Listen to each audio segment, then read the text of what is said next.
Well, a very happy Super Bowl Sunday to you. In this video, we're going to break down my favorite memory of Denver Broncos Super Bowl victories and then dive into the Eagles versus the Kansas City Chiefs and my predictions.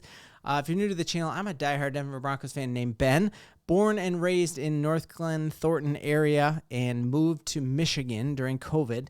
And one of my favorite things about being a Broncos fan, now living in Michigan, is that I have more memories of Super Bowl victories for my team, the Denver Broncos, than most people around here have of like playoff victories for the Lions. We have just been blessed with a plethora of being deep in the playoffs. And the fact that we have three of those memories when, you know, my brother-in-laws are all Bears fans and they have zero Super Bowl memories in their entire history because like they were born after 1985. So we are truly blessed. We're going to go through like my favorite memory from each of the games and a little bit about what I remember most. So let's start back with the 97-98 Denver Broncos victory against the Green Bay Packers. You're talking Broncos were 10-point underdogs there. The Packers had won the year before. Everyone thought they were going to win again. And I think the coolest part about that story about winning against the Green Bay Packers was just the fact that was propelled the year before. The year before was the year I first actually have my first memory of watching TV and watching football. I remember being sick up in my parents' bedroom, and my parents had like family or people in town, like from my dad's work or something like that.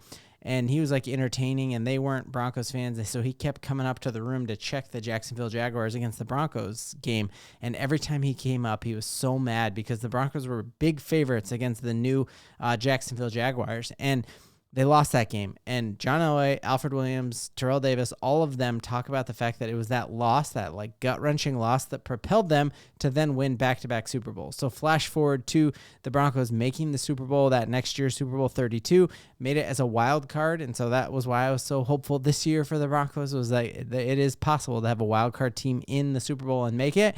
And so here we are, 10-point underdogs, and obviously a ton of memories here. The most memorable one is John Elway and the famed helicopter, right, where he just like lays out and gets spun out. Vintage John Elway, enough to make you want to go to John Elway Honda. I know it's not there anymore. But that really cemented it to me, and like that dude walked on water to me. I was like kind of bow-legged as a kid, and anytime I would get made fun of, my dad would always remind me like, oh, that's how John Elway walks, and this dude walked on water, and I loved him. Other cool stories about this, having gone to the Pro Football Hall of Fame with my son this summer, that game, Terrell Davis, who later goes on and now is wearing a gold jacket, had a splitting migraine. And Mike Shanahan was like, hey, we need you in this play. We won't hand it off to you. You'll be a decoy, but we need you in there so that the defense thinks you're there so we can play action it. So incredible moment. And then capped off by my favorite call was Dave Logan of 850 KOA, and his call on 850 KOA was, you can stand up and salute in Denver because the world champions live in your town. And it still gives me goosebumps to hear that. I actually had a pen that when you clicked the pen, it said that, and the battery died. I still have the pen. I got to find that battery that fits that, because one of my favorite calls of all time. Flash forward to the next year against the Atlanta Falcons, and that was a weird thing because for a while it looked like we were going to play the Vikings, right? The Vikings were scary good, and they just did Viking things and lost and didn't make it, and so we ended up playing Atlanta Falcons, and you remember they popularized that Dirty Bird, and so all year long, or all playoff hype long, we were hearing about the Dirty Bird and what that was going to mean for the Broncos. Were they going to be able to stop it? And my recollection of this, watched it with family, but we went over to a friend's house, and I just remember feeling like that game was over from the jump. And the Broncos, that was a much bigger blowout victory against the Falcons than was the Green Bay Packers victory, which it was really that Steve Atwater kind of batting that ball down at the end against Brett Favre that sealed it for us. My biggest memory from that, and I thought this was early on in the game, but it was actually pretty late in the game. Shannon Sharp had a gorgeous touchdown from Elway, but was this bomb to Rod Smith. And pretty crazy to me that like Rod Smith still holds the single season, or still holds the all-time Denver Broncos receiving record, which is crazy when you had Peyton Manning and Demaryius for those years, and you would just figure with the NFL being way more air heavy, that it would be, Rod Smith's single season receiving would be eclipsed. But just gorgeous little bootleg, classic Shanahan Kubiak there rollout. And this dude just was running for days. And I love me some Rod Smith and loved the mile high salute that we dropped there. Love seeing Romanowski and some of my faves all time, that Atlanta game. Obviously, Atlanta Super Bowl, not nearly as sweet as the first one, the Green Bay Packers, but pretty sweet to go back-to-back. And that's the most any team has ever done. So the Kansas City Chiefs going for the trifecta here, going back-to-back-to-back. I would love if they lost just because I can't stand them. And I want them to just be tied with the Broncos for going back-to-back. I don't want them to be the first team in NFL history to go back-to-back-to-back, so we can root against that. So then we go for a long stretch there. Like, we know this Elway rides off into the sunset. We have Terrell Davis, torn ACL. And, it felt like, oh, could Greasy do it? Could Plummer do it? Could Cutler do it?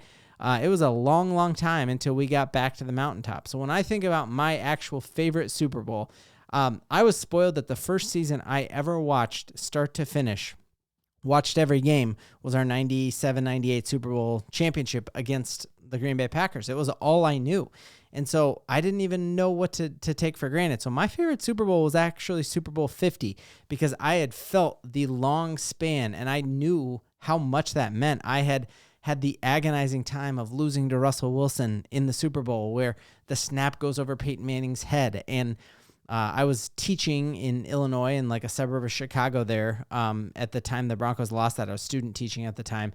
And I just remember not even wanting to go into work the next day because I was so sick to my stomach and I knew everyone was going to like dog me. So I knew what it took. I knew how hard that was. And so there we go. That wasn't even our best Broncos team that we fielded. Like I felt like the year that we lost to the Ravens in the playoffs, we were better.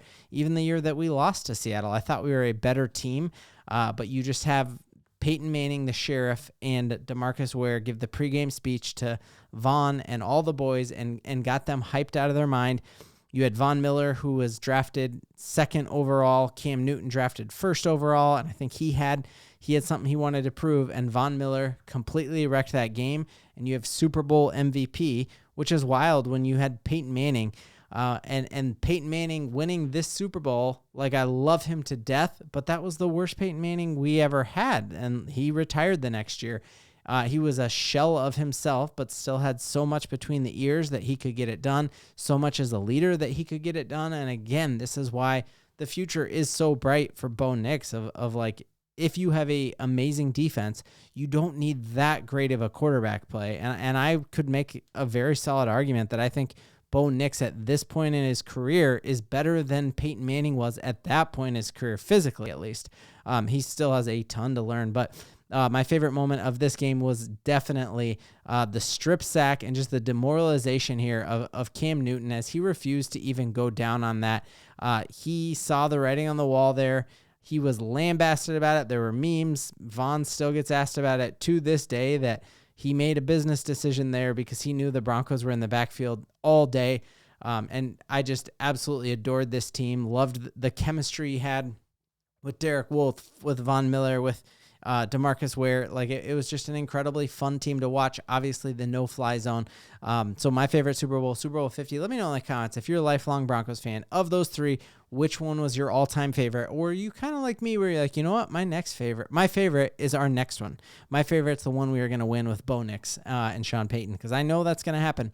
All right, last thing, we got a game to break down here for tomorrow, and I just got to make my prediction here, and I'm admitting that this is 100% wish casting, but I think the Philadelphia Eagles have what it takes to beat the Kansas City Chiefs. I think it is about keeping the ball away from Patrick Mahomes and running the snot out of that football.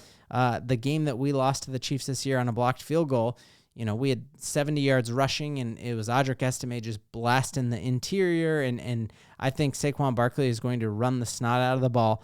I think it's that tush push is going to be effective, and they're going to be able to have these 4-play drives that just keep continuing, right? Where you get them to 3rd and short, and then 4th and short, and then, first down, and it's just going to be demoralizing, and Patrick Mahomes is not going to be able to do Patty Mahomes magic, and the Chiefs dynasty ends with a loss.